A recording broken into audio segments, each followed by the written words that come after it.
Bonjour à toutes et à tous, ici Khalil Djebali pour ce Good Morning Market du 7 mars.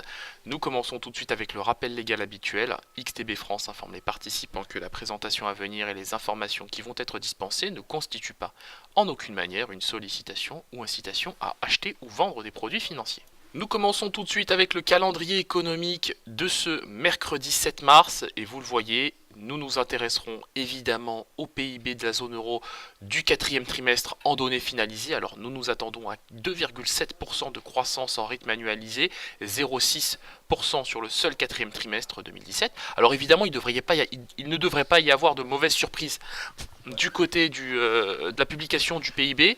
Ensuite, aux États-Unis, on prendra connaissance du rapport ADP sur les créations d'emplois dans le secteur privé.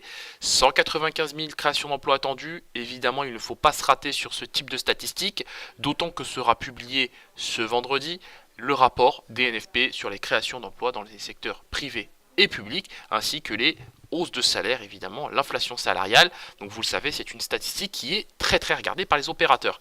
Sur le front des matières premières, on s'intéressera à la publication des stocks hebdomadaires de pétrole. Il y a beaucoup de choses à dire sur le pétrole ces jours-ci.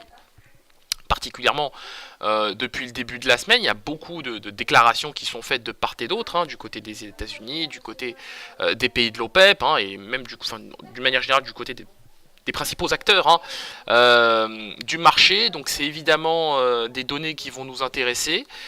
Et la séance s'achèvera avec la publication du Beige Book du mois de mars.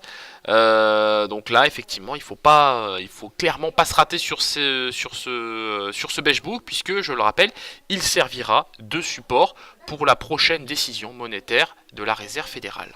Nous commençons tout de suite avec l'analyse de la paire euro-dollar et vous le voyez, l'actif évolue en tendance haussière puisque les prix sont portés par les moyennes mobiles à 25 et 100 périodes. Il y a eu effectivement une petite incursion sous la moyenne mobile à 25 périodes, on s'est fait peur.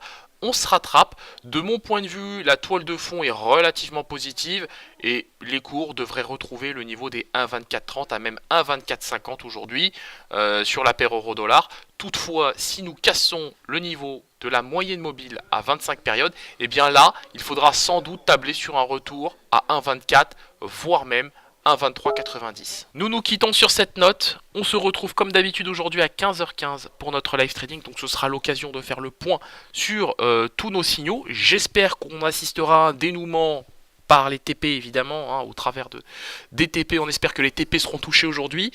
Donc je vous laisse prendre connaissance de ces signaux évidemment sur le site XTB si ce n'est pas déjà fait.